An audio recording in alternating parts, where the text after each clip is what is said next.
Ya es tiempo de nuestro devocional. Se te olvidó conectar Ya el sé. micrófono.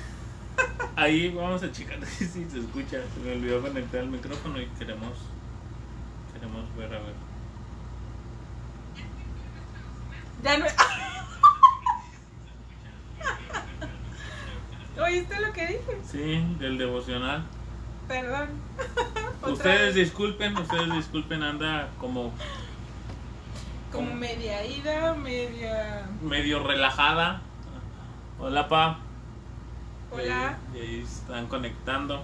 Hoy vemos la última iglesia, la última de las 7 iglesias que nombra Apocalipsis, las cartas a las 7 iglesias. Hoy vemos la Odisea.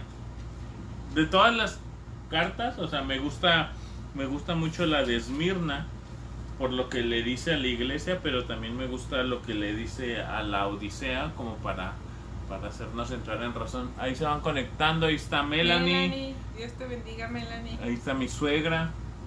Mamá, Sí. si no me equivoco. Hola, mami. Dice, Sí. hola, sí se oye bien. Ah, ok. Muy bien. Qué bueno Gracias. que se escucha bien.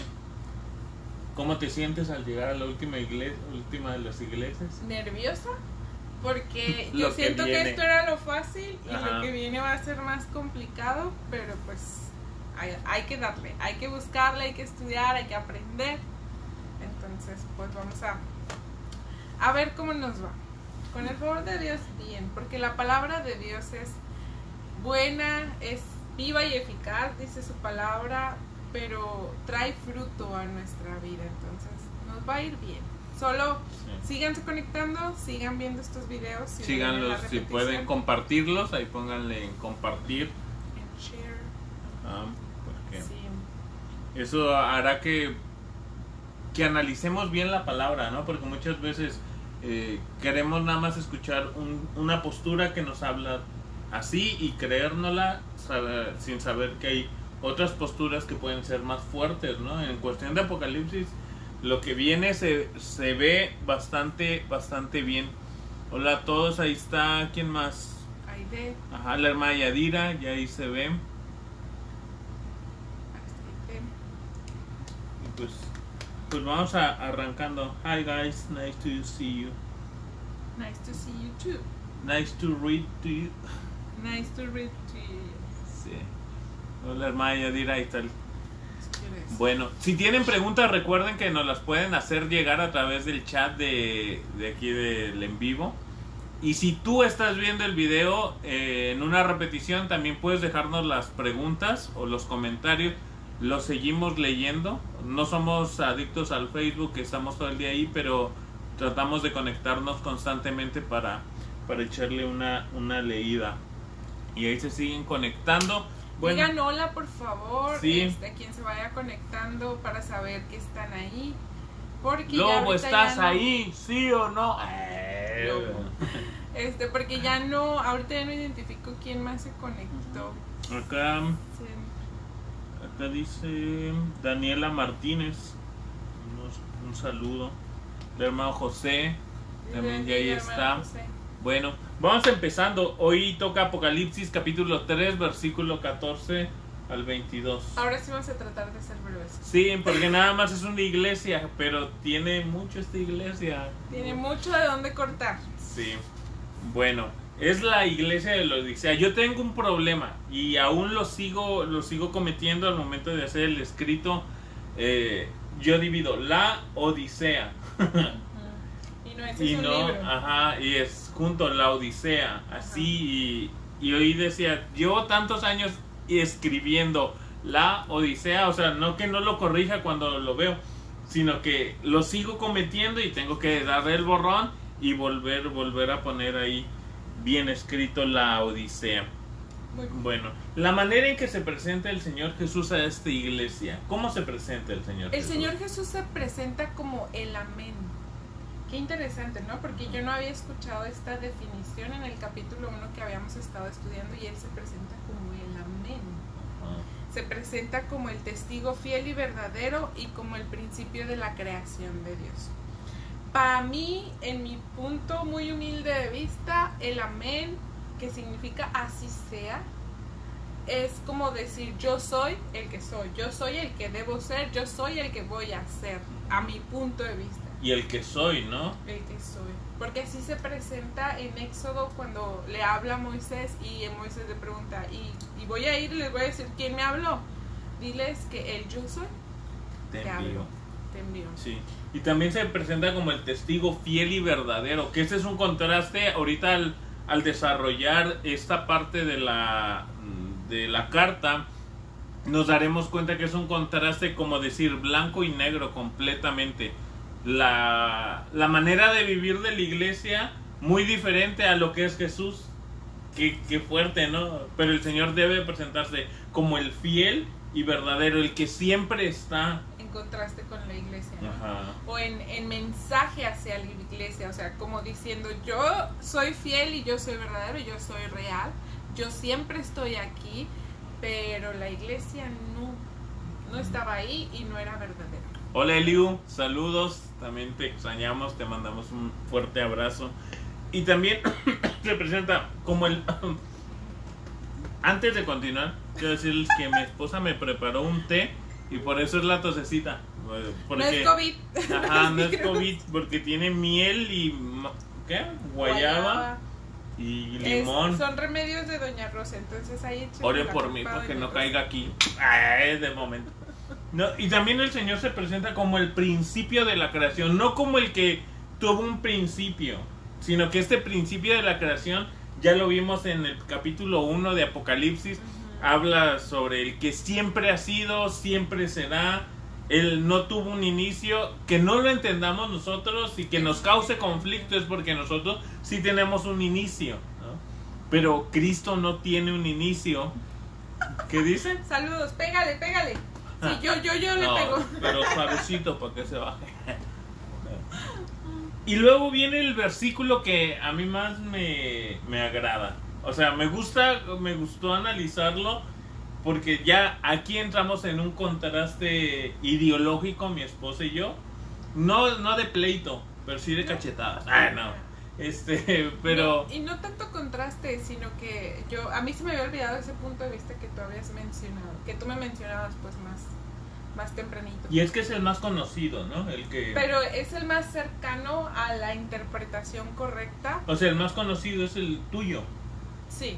Ajá. Porque es fácil de interpretarse así, pero cuando no se conoce el contexto, que es de lo que vamos a hablar, la interpretación correcta es la que tú vas a mencionar. Leo esos dos versículos, el 15 y 16. Dice, yo sé todo lo que haces, que no eres ni frío ni caliente. Como quisiera que fueras lo uno o lo otro, pero ya que eres tibio, ni frío ni caliente, te escupiré de mi boca. O sea, son palabras bien fuertes. O sea, el Señor le está diciendo, estoy usando mucho el o sea, voy a intentar no usarlo. Saludos David. El Señor les dice, te escupiré. O sea, te voy a rechazar. Cuando uno escupe algo es porque lo rechaza. Y el Señor diciéndole, te escupiré. Sí, para mí este versículo habla de una iglesia que no hace bien las cosas. Una iglesia que busca para no encontrar. O sea, yo me acuerdo de mi mamá que le decía, mamá, mis calcetines, por decir un ejemplo, ¿no? Están en el cajón, ahí te los puse. Y iba yo y buscaba. Hasta la fecha, suegra, ¿eh? Ahí está mi suegra también. Entonces... Sigue, continúa con tu historia. Continúa con tu historia. Y yo me acuerdo que me decía, es que tú buscas para no encontrarlo. Y hay un dicho, ¿no? Que dicen también en México, que es, busca trabajo pidiéndole a Dios no encontrar. Así siento yo que era esta iglesia. Buscaba para no encontrar. O sea, era iglesia, pero en realidad no estaba cumpliendo la función de ser iglesia. O sea, por fuera la gente lo podía ver y, es una iglesia, pero internamente no era iglesia. Eran creyentes, pero sin compromiso. Era iglesia, pero solamente en apariencia, porque no alcanzaba a cumplir su función de iglesia, que era llevar el evangelio. Ahora, ¿cómo es su interpretación o cómo es lo... Sé que tenemos muy común, la tenemos en común, Pero ¿cuál es la interpretación que tú tenías? Bueno, más bien teníamos antes de La eso. interpretación más fácil de entender esto de frío y caliente, muchas veces nos van, bueno, caliente espiritual y frío espiritual, ¿no? No eres ni uno, no eres ni el otro, pero en realidad no es así. No se trata de que, es que no era ni caliente espiritualmente ni tampoco estaba frío. Porque el texto dice, ojalá fueses frío o caliente, Ojalá o sea, y fueses ya caliente. es un pensar en mí, o sea, a lo mejor ustedes que nos ven dicen, no, para mí frío es alejado del Señor y caliente es cerca del Cerca Señor. de Dios. No hay ningún problema porque entra dentro de los parámetros, ¿no? Pero también al ver el versículo, ojalá fueses frío, o como quisiera que fueses frío, y yo digo, o sea, el Señor deseando que no me busques, si frío lo tomamos como no buscar al Señor, y caliente lo tomamos como buscar al Señor, se me hace muy fuerte a mí, que el Señor diga, no me busque, o cómo me gustaría que no me buscaras, o que me buscaras, y no en medio. Pero tengamos en cuenta la geografía de la Odisea. Sí, hay que hablar de eso, hay que hablar del contexto. ¿Cómo era la Odisea? ¿Cómo era la ciudad? Era así grandecita, bonita, la barrían todos los... No, la Odisea se encontraba entre dos ciudades. Al norte estaba Hierápolis y al sur estaba Colosas. Pero del norte salían aguas termales. Todos, bueno, no sé si todos los que nos siguen hoy aquí saben qué son las aguas termales. Son aguas naturales como de un manantial, pero que salen calientes por la tierra. El mismo calor de la tierra pues las calienta, ¿verdad? Pues sí.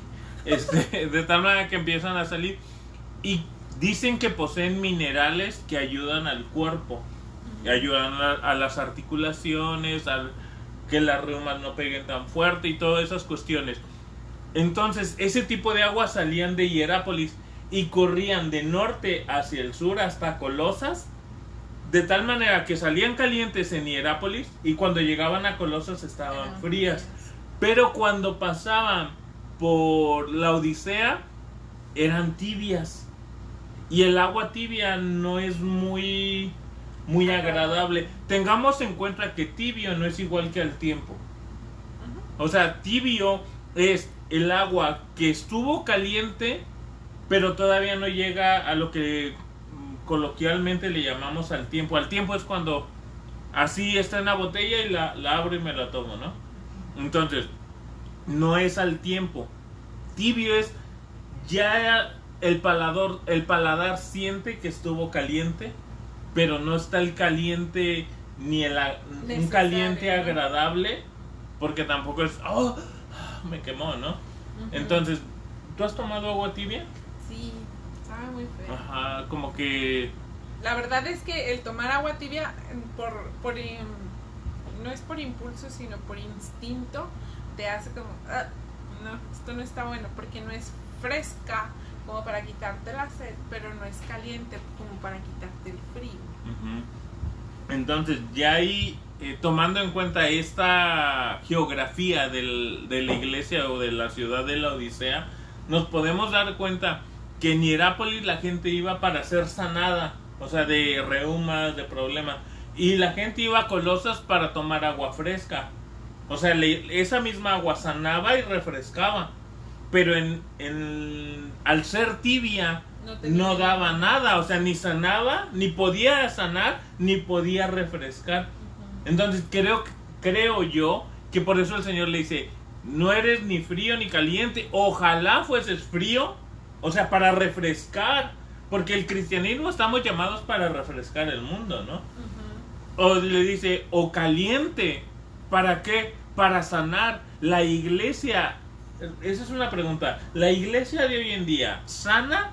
O sea, no tanto que ellos sanen, pero ¿son usados por Dios para sanar las situaciones difíciles del mundo? ¿O refrescan al mundo?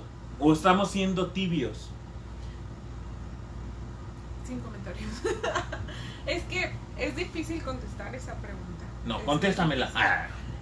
En realidad yo creo que vivimos en una iglesia que no es fructífera, que no da frutos, y para Dios no hay nada más despreciable que algo que no tiene una utilidad. Y por eso le da esta exhortación a la iglesia de la Odisea, porque no le era útil, no tenía un fruto, no era bueno, no servía para nada esa agua. Y le da ese ejemplo a la iglesia y le dice: tú eres como estas aguas que no te sirven, no te sanan, no te refrescan, no causan nada. Y entonces eres iglesia, pero en realidad no eres iglesia, no estás cumpliendo tu función. ¿Tú te acuerdas lo que decía Junior Zapata lo posteó? No. Que decía, la iglesia, si tu iglesia desapareciera de donde está puesta, sí. la colonia se daría cuenta que la colonia diría: ¿nos hace falta? Y dice, si tú respondes que no, que la colonia diría: no me hace falta, entonces no estamos produciendo. Pero si la colonia dice: oh, me hace falta la iglesia, hace falta que hagan culto en la iglesia, entonces era porque la iglesia estaba provocando algo. Creo que en ese es el punto de respuesta, ¿no? O sea, si estamos siendo fríos o calientes, o estamos siendo tibios. Esa es la manera de analizarlo, ¿no? Ajá. Pues sí, una manera muy buena, muy real, para saber si realmente estamos cumpliendo con la función que deberíamos de cumplir. Sí, dice el hermano Yadira, dicen ser, pero no eran. Y muy cierto. Vivían de apariencias. Y vamos a ver el siguiente versículo, porque el Señor los confronta con su pensamiento y con su autocrítica. Cuando nosotros como personas tenemos un concepto muy particular de nosotros mismos. Y a veces creemos: soy muy guapa, soy muy guapo, soy muy atractivo, muy atractiva, muy inteligente o muy bruto, no sé. A veces tenemos nuestros propios autoconceptos. Pero esta iglesia tenía su concepto muy elevado, porque el Señor le dice: tú dices, yo soy rico y me he enriquecido y de ninguna cosa tengo necesidad. Esa era la autocrítica de la iglesia. Esa era como, no sé si se puede decir la autoestima, o como que su autoestima estaba muy elevada, que ellos creían que no necesitaban nada. Ese era su autoconcepto, su autopercepción. Sin embargo, gracias a ese concepto de decir no necesito nada, ellos también habían sacado a Dios de su necesidad, porque eran económicamente capaces de hacer todo lo que querían hacer. De esas localidades, la Odisea pertenecía como quien dice, al distrito de Frigia, y de esa localidad la Odisea era la ciudad más rica de Frigia. Sí, la Odisea era una comunidad pudiente, le diríamos nosotros en Chihuahua. Era una comunidad que tenía dinero, tenía la capacidad económica y la capacidad en recursos humanos para hacer lo que ellos necesitaban hacer. Por eso decían: no necesito nada, me he enriquecido, yo no tengo necesidad de nada. Y ellos creían que estaban bien, pero ¿cuál es la crítica de Dios hacia ellos? Antes de pasar a la crítica de Dios hacia ellos, tenemos que recordar, o saber que esta ciudad en el año 60 después de Cristo sufre un gran terremoto. Y ese gran terremoto, o sea, imagínense, los que viven en la Ciudad de México y que o en Oaxaca y les ha pasado algún terremoto y que han perdido todo lo que tenían. Yo platicaba uno de los días con el hermano José y él me decía, ¿no? Dice, es que Puerto Rico, sí es Puerto Rico, ¿no? A veces los huracanes y luego que se empezaron a venir los temblores, o sea, ya eran dos cosas que azotaban a la región. Pero esta iglesia, esta ciudad en el año 60 sufre un gran terremoto y no le pide ayuda al Imperio Romano.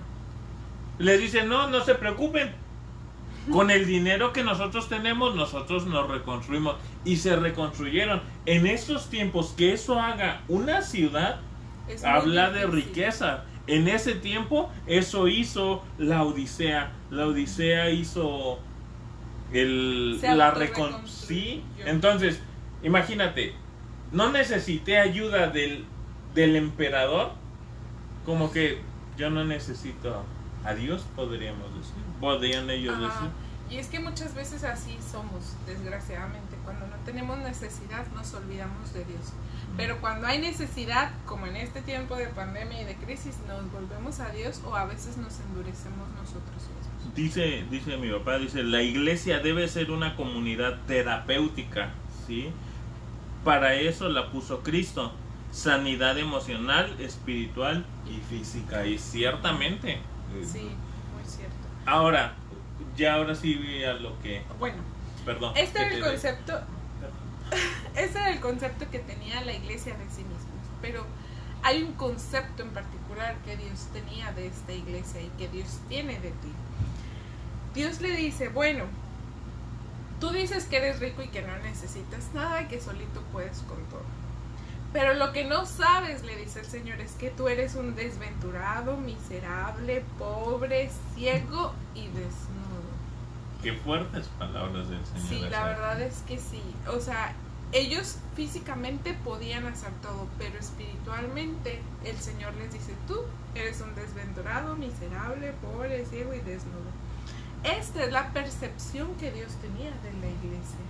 La iglesia no estaba haciendo lo que debía de ser y en realidad, en lugar de ser de bendición, no eran de bendición.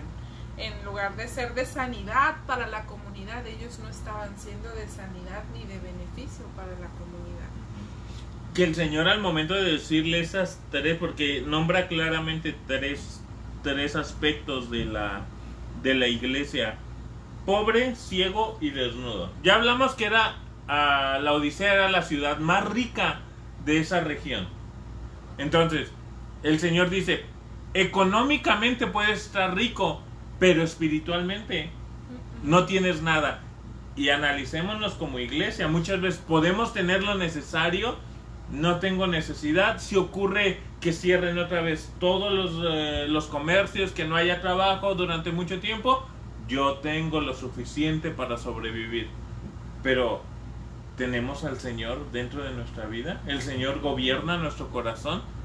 Entonces eso es pobre, ciego. La Odisea no solamente era rica, sino que también tenían una universidad de medicina. Ajá. ¿Y qué era lo que hacían en la universidad? Ellos habían creado una especie de ungüento de pomada, le decimos nosotros, para los ojos. Pomada en la campana. Pomada para los ojos, pero también para los oídos, y se usaba en cuestión de infección. Cuando había una infección, ese era el tratamiento, esa pomadita para los ojos y para los oídos. Ajá. Entonces, la gente iba a la Odisea por si tenía problemas visuales, y irritación, fuera lo que fuera, y ya ahí se ponían, ¿no? Espiritualmente estaban ciegos. O sea, por fuera aparentaban algo, pero interiormente, por eso el Señor les dice, yo te conozco. Yo sé a profundidad lo que eres. No eres rico espiritualmente, no ves espiritualmente, y luego le dice, estás desnudo. La iglesia de la Odisea, bueno, en la región de la Odisea se apacentaban ovejas, y era muy común la lana que se daba en esos lugares porque era lana negra. Y era usada para crear ropas o telas. Uh-huh. De hecho había confeccionaban una túnica como de moda llamada trimita, que era muy famosa aún en el siglo III. Se sigue nombrando ese tipo de túnica, la trimita, y era famosa. Se hacía en la Odisea, pero espiritualmente la Odisea estaba desnuda. Que entendamos, la palabra desnudez es sinónimo de vergüenza, de deshonra. Pero el Señor, a pesar de que los ve así, no dice, ya te amolaste, ¿verdad? Órale, al castigo. No, porque sigue diciendo el versículo, así que te aconsejo, el versículo 18, que compres de mí. Este compres de mí, ¿cómo lo entiendes? Para mí, este versículo completo, el versículo 18, es parte de la misericordia del Señor hacia la iglesia de la Odisea. Porque Dios le dice, yo te aconsejo, o sea, ya los regañó, ya les dijo, esto es lo que y tú es que estás no pensando. Regañó, ¿no? Para mí sí es un regaño, es una exhortación, es una confrontación, una porque te confrontación. están diciendo tus verdades. O sea, el Señor no se va por por la tangente, diríamos en Chihuahua, él no trae rodeos, él va al punto directo para decir el error o el pecado cometido o la falla, no importa. Y después de la confrontación, el Señor le dice, yo te aconsejo. ¿Y qué mejor que un consejo del Señor? Que compres de mí oro refinado. O sea, la iglesia de la Odisea creía tener las riquezas, creía tener todo lo mejor. El mejor oro, la mejor economía, la mejor ropa, las mejores medicinas. Pero ¿de qué te sirve tenerlo todo si espiritualmente estás muerto? Claro que este oro refinado no se refiere a que dentro de la iglesia iban a vender, no, tenga su libra no. de oro, tenga su No. kilito de oro, no, sino que habla de la riqueza espiritual. Y yo siento también que habla acerca de los tesoros celestiales. Porque el Señor Jesús dijo, haced tesoros donde la orina y el pollín no hacen destrucción de las cosas materiales. Estos son los tesoros celestiales. Solamente en el cielo podemos hacer tesoros que permanezcan. Y el oro es un tesoro en el cielo. Entonces, el Señor le dice, compra de mí oro. Compra de mí vestiduras blancas para vestirte. Y esto es el contraste, ¿no? Interesante. Ajá, en lugar de negras, blancas.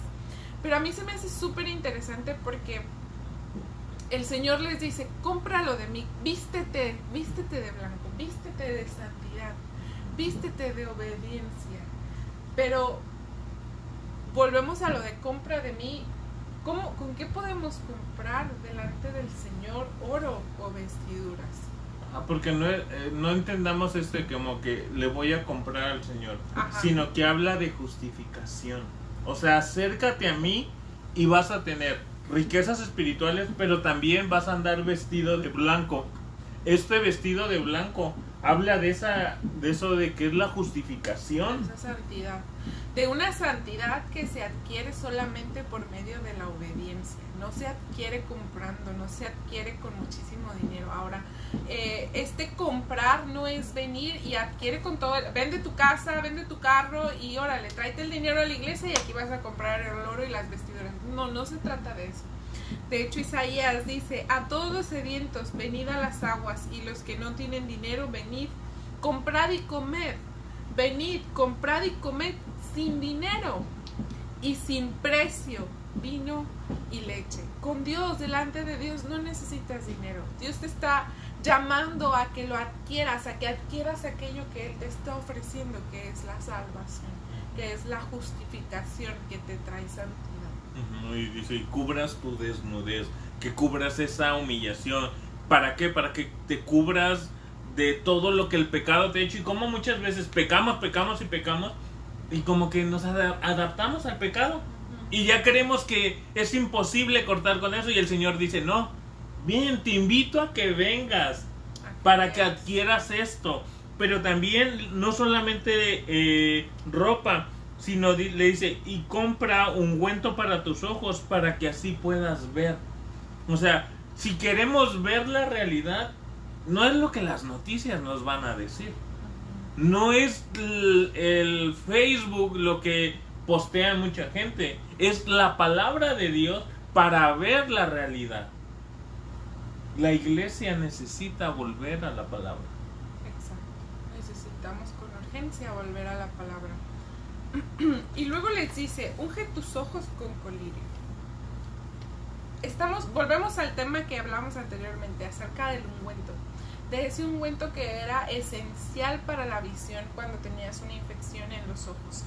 Y el Señor les dice, unge tus ojos con colirio, pero no con el colirio que vendes tú, sino con el que tengo yo, que se llama la palabra de Dios, para que puedas ver, para que realmente te des cuenta de la situación que estás viviendo a tu alrededor. Y es que desgraciadamente, hoy en día en nuestra sociedad, vivimos en una sociedad cegada, lo hablo por este lado del planeta, porque la gente da sus mejores horas de vida trabajando, se matan trabajando para lograr, por ejemplo, una mujer comprar una cartera de $1,000, pero es de marca.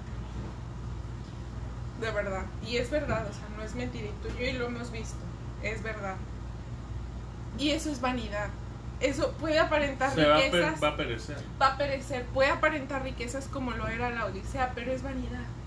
Pero se va a acabar, va a llegar un momento en el que ya no lo vas a tener y se te fueron un montón de dinero ahí. Y lo que el Señor ofrece no se termina, permanece para siempre. Esa riqueza va hacia la eternidad. Esas vestiduras blancas van hacia la eternidad. Ese ver va hacia la eternidad. Pero acerquémonos al Señor y volvámonos a Él. A mí me sorprende mucho el versículo 19 porque le dice, sí, vuélvete a mí, ¿no? Y le dice, pero arrepiéntete. Ahora sí viene el regaño, creo yo. Sí. Porque ahora en este momento el Señor le dice, está bien, yo reprendo y castigo a los que amo, les dice el Señor. Y la verdad es que durante toda la Biblia, tú lees toda la Biblia y a lo mejor sí vas a encontrar muchos pasajes que te vas a decir, caray, como que aquí no entiendo. Pero es, de verdad, es una reprensión y un castigo de parte de Dios para un pueblo desobediente, para un pueblo que fue infiel cuando Él fue fiel. Cuando Él se mantuvo fiel, el pueblo fue infiel. Pero el Señor lo hace con aquellos que realmente aman.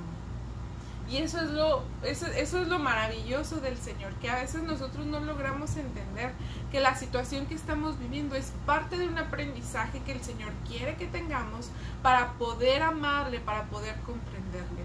Porque Él quiere, porque Él nos ama, porque Él quiere la salvación para nosotros. Y Él le dice, sé pues celoso y arrepiéntete. O sea, yo te castigo, yo te voy a regañar, yo te voy a dar tus nalgadas, diría mi mamá. Tu corrección, pero arrepiéntete. Todavía tienes oportunidad de volver. A mí se me hace fuerte porque no le dice a la sociedad, arrepiéntete. Se lo dice a aquellos que ya lo conocen. Y le dice, arrepiéntete. Y digo, imagínate decirle a la iglesia, arrepiéntanse. O sea, que no deberíamos ser los arrepentidos. Y es que muchas veces en nuestra sociedad ese concepto se ha tenido de que la iglesia solo van los santos. Y no, la iglesia somos una bola de pecadores igual que los demás y necesitamos estar en la iglesia, necesitamos ir para aprender, para crecer y para arrepentirnos, para poder ser confrontados con nuestro pecado y entonces llegar al arrepentimiento. Porque si tú no sabes que estás mal, ¿de qué te vas a arrepentir? Pero necesitamos ser confrontados con la palabra de Dios para entonces poder llegar al arrepentimiento. Y viene el versículo 20, que ese versículo 20 lo utilizan muchos predicadores cuando le hacen la invitación a alguien nuevo, ¿no? He aquí yo estoy en la puerta y llamo. Si alguno oye mi voz, entraré a él y cenaré con él y él conmigo. Pero en este texto el Señor le está hablando a una iglesia. O sea, tan fuerte era la situación y tan fea más bien la situación que estaba viviendo la iglesia de la Odisea, que Jesús estaba fuera de la iglesia. O sea, no dice yo estoy dentro, dice yo estoy a la puerta. Ya lo habían sacado. Yo contaba una ocasión la historia, ¿no? De aquel... ¿cómo se llaman los de la India? El Taj Mahal. ¿Cómo se llama? No, pero ¿cómo se llama el que lo hizo? El que lo hizo. Es demasiada información para bueno, aquellos que saben cómo se llama el que hizo el Taj Mahal. Sé que fue un rey o un príncipe. Ajá, pero no sé cómo le llaman ellos. ¿El jeque? No sé si es jeque o eso es de los árabes. Sí, no sé. Bueno, ustedes me entienden, ¿verdad? Y él mandó a construir una tumba muy bonita para su esposa. Había muerto la esposa que él más amaba. Claro que ellos se casan y que se casan, ¿no? Pero o sea, había muerto la que más amaba. Entonces, empezó a construir la tumba grandísima. Y decía, y por favor una ventana aquí, tumben esa pared porque no me gusta, quiero una puerta ahí. Y empezaba a dar órdenes. Y pasó el tiempo, de pronto volvía, cada que volvía daba órdenes y de pronto en una de esas caminó y se tropezó con un cajón que ahí estaba tirado y dice, por favor, saquen este cajón que no sirve. ¿Y qué era ese cajón? Era la tumba. Era el féretro más bien, para el cual estaban construyendo la tumba. Perdió su objetivo por Y así muchas veces estamos como iglesia. Arrepiéntete, Cristo te ama, Cristo quiere salvarte, y decimos todo eso. Pero Cristo está muchas veces a la puerta de la iglesia y está llamando. ¿Ya pusieron cómo se llama? Sí, tu papá puso el Marajá. Ah, sí, el Marajá. Gracias, papá. Entonces, qué fuerte es esa situación. Sí. Que dice el hermano añadido, dice, necesitamos reconocer la enfermedad, el pecado, para buscar la medicina a Dios. Y así es. Porque el Señor está a la puerta, y creo que así está hoy con la iglesia. Y hablo de la iglesia en general. O sea, no hablo sobre una denominación, no hablo sobre una iglesia, hablo sobre la iglesia en general, la que está cómoda. El Señor está a la puerta y está llamando. Y es que algo que debemos de entender, la iniciativa de la salvación siempre ha venido de parte de Dios. Dios es el que nos está llamando, Dios es el que nos está buscando. La decisión de recibirle y aceptarle es nuestra. La decisión de llegar al arrepentimiento es nuestra, no es de Dios. Nosotros tenemos que recibirle, pero Él sigue llamando. Sí, y veamos que el Señor no es el que forza a la gente.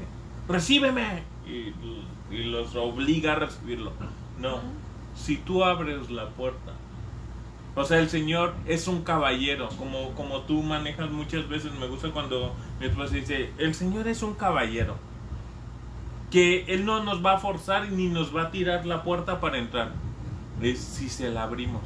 La pregunta es, ¿le hemos abierto la puerta hoy? El Señor está cenando con nosotros. Esa cena habla de compañerismo.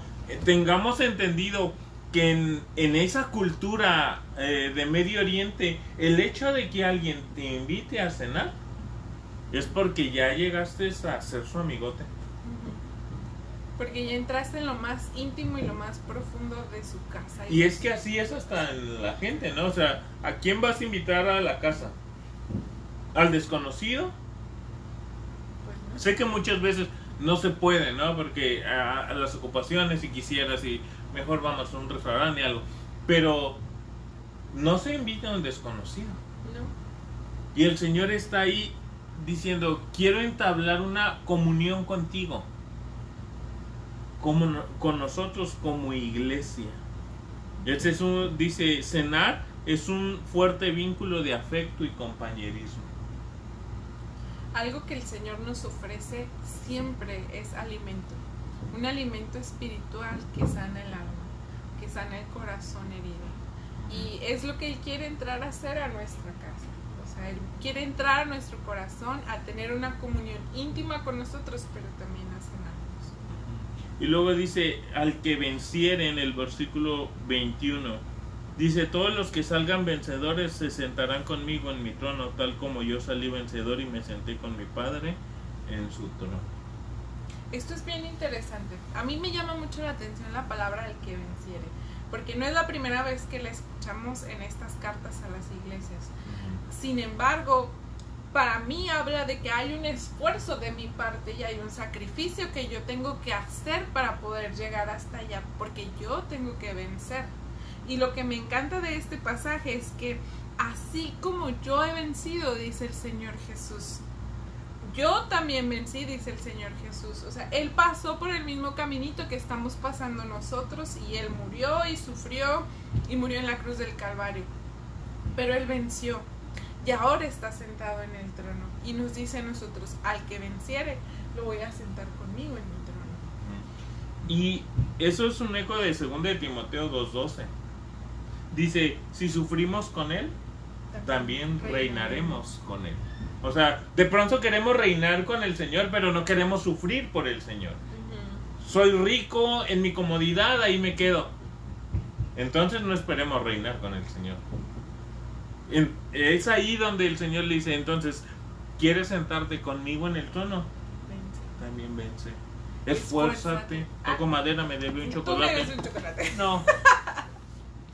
Y ¿cómo se llama? Hershey blanco, No, porque es mi favorito. no. Con granos de café, las que venden ahí en Salve. Entonces, el Señor le dice el beneficio de vencer. El Señor no solamente nos dice, haz esto y no hay paga. No, nos motiva hasta buscarlo. Y ya si no lo queremos buscar, o sea, ya no es cuestión del Señor.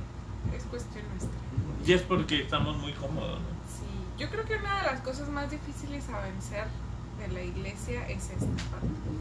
Bueno, en mi perspectiva con respecto a las 7 iglesias que hemos visto, para mí es como ver un panorama de la iglesia mundial. Así es. Porque tenemos iglesias perseguidas, tenemos iglesias que han olvidado su propósito y han olvidado el amor, el primer amor por el cual son iglesia. Tenemos iglesias que batallan con la doctrina, que están luchando con aquellos que son herejes y quieren venir a predicar en sus iglesias y ellos están luchando pero permanecen en la fe. Y tenemos unas iglesias muy cómodas Y ricas como esta. Yo leía, ¿te acuerdas que leíamos Radical? Y que decía, es una persona bautista. Y luego dice, me sorprende mucho porque en el informe nacional de los bautistas, eso fue hace años, pero dice, tantos millones para reconstruir el templo y tantos miles para misiones. O sea, estamos más enfocados en el crecimiento dentro, o sea, que se vea bonita la iglesia, que no está mal.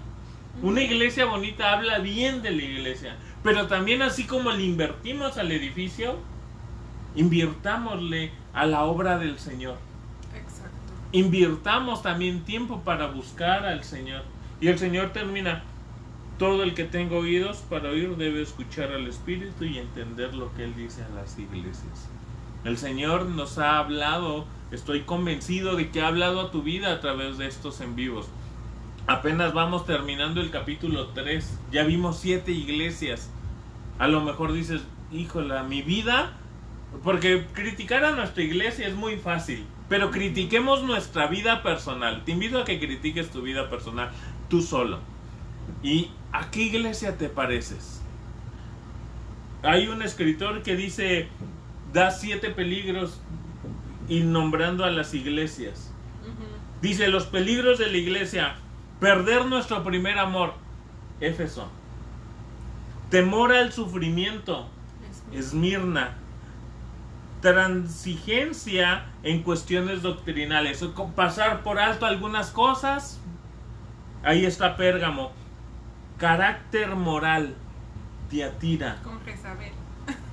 un estado de muerte espiritual, Sardis; falta de perseverancia, Filadelfia; y tibieza e indiferencia, que es la Odisea. ¿A qué iglesia nos parecemos? Porque parece un desarrollo sorprendente de la iglesia de hoy en día. Vemos Éfeso en algunos lados, vemos Esmirna, vemos Sardis, vemos cada una de las iglesias, y a lo mejor así se ve nuestra vida. Que nuestra vida esté firme en el Señor para no comprometer el evangelio, para no perder ese primer amor. A mí me encanta el mensaje a las 7 iglesias. Que el Señor nos ayude. Sí, y que nos ayude más, porque el siguiente martes lo que viene está muy bonito. Se pone muy bonito lo que sigue de Apocalipsis. Así que te invitamos a que continúes con nosotros caminando juntos a través del libro de Apocalipsis. Ya llevamos 3 capítulos, ya faltan menos, y estoy convencido, yo creo, estamos convencidos de que cuando terminemos Apocalipsis, nuestra percepción de Apocalipsis va a ser muy diferente a como cuando iniciamos, antes de que tuviéramos caminando juntos de Apocalipsis. Así que no te lo pierdas. Invita a otros, comparte el video. Todavía estás en el momento de compartir el video sin pena, sin ningún problema. Compártelo y ya la gente se irá añadiendo poco a poco. Y los invitamos, ¿verdad? A seguirnos en estas transmisiones. Nos vemos el siguiente martes. El tema que sigue es la adoración celestial, si no me equivoco. Ya vamos a empezar con temas un poquito más críticos, un poquito más difíciles de interpretar quizás, pero con la ayuda del Señor todo va a salir bien. Muchas gracias por estar aquí. Si gracias tienen por preguntas, conectarse. Si tienen preguntas, cuestiones, comentarios en lo que saludamos, pueden ahí nombrarlos. Saludos a mi papá. Voy a nombrar a los que veo ahí en los circulitos. Saludos a mi papá, a Melanie, a Irra, la hermana de Yadira, mi suegra, Mireya, Adi, el hermano José, Aide, Caro en Texas y Carol en Chihuahua. Saludos a cada uno de los que nos va viendo. Así es, Irra, 100% garantizado. Si no, le devolvemos su dinero. Le devolvemos su Biblia. Su tiempo. Bueno, no, eso no se puede. Muchas gracias por conectarse, gracias por estar aquí. Dios les bendiga. Cuídense mucho. Usen su cubrebocas, el antibacterial. Y ahí les doy un fuerte abrazo sin coronavirus. Ahí está el abrazo sin coronavirus. Dios les bendiga, gracias. Nos vemos el martes. El próximo martes. El sábado ya estamos de vuelta. Sí, el sábado, aunque estuvo el hermano Roberto, volvemos también nosotros a las actividades el domingo y el martes en Caminando Juntos, que nos encanta el martes. El martes es de los días más bonitos. Porque estamos aquí con Porque ustedes. caminamos juntos.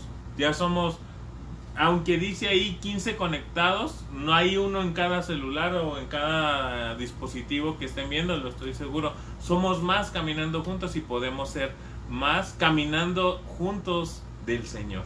Eso va a ser lo más bonito. Así que, muchas gracias. El que tiene oídos, que oiga lo que el Señor les dice a las iglesias. Nos vemos. Dios les bendiga. Cuídense mucho. Hasta Bye. pronto.